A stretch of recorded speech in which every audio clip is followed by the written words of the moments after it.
আচ্ছা দেখো, তিনটা হচ্ছে তোমার যোগ করবো মানে অক্টালে, একটা হচ্ছে দশমিক আর একটা হচ্ছে মানে আর দুইটা হচ্ছে তোমার সাধারণ। তো দেখো, হোম মেনুতে প্রেস করো, প্রেস করার পরে এরপর হচ্ছে তোমার বেসিনে যাবা, যাওয়ার পরে তোমার এখান থেকে ডেসিমালে আছে ফরম্যাটটা তোমরা চেঞ্জ করবে, এখান থেকে চেঞ্জ করে অক্টালে নেবা।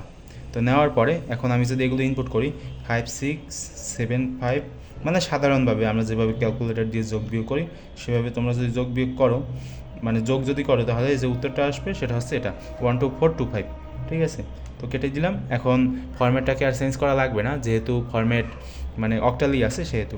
তো দেখো 4 যদি এখন আমি করি 4337 প্লাস হচ্ছে 6555, দেখো যে উত্তরটা আসছে সেটা হচ্ছে 13114। ঠিক আছে, তো গেল। এখন এই সাধারণগুলো তো আমরা খুব সহজেই করে ফেলতে পারলাম, কিন্তু এখন এই ক্ষেত্রে কিন্তু একটা সমস্যা হবে, মানে তোমরা কিন্তু দশমিক সহ উঠিয়ে ফেলো, কিন্তু দশমিক সহ কিন্তু উঠানো যাবে না। তো যেটা করতে হবে সেটা হচ্ছে সাধারণভাবে যোগ করতে হবে।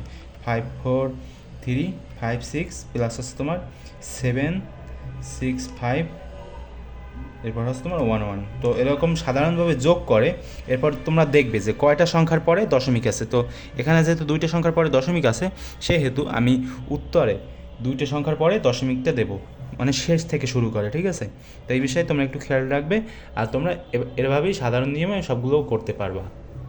আচ্ছা।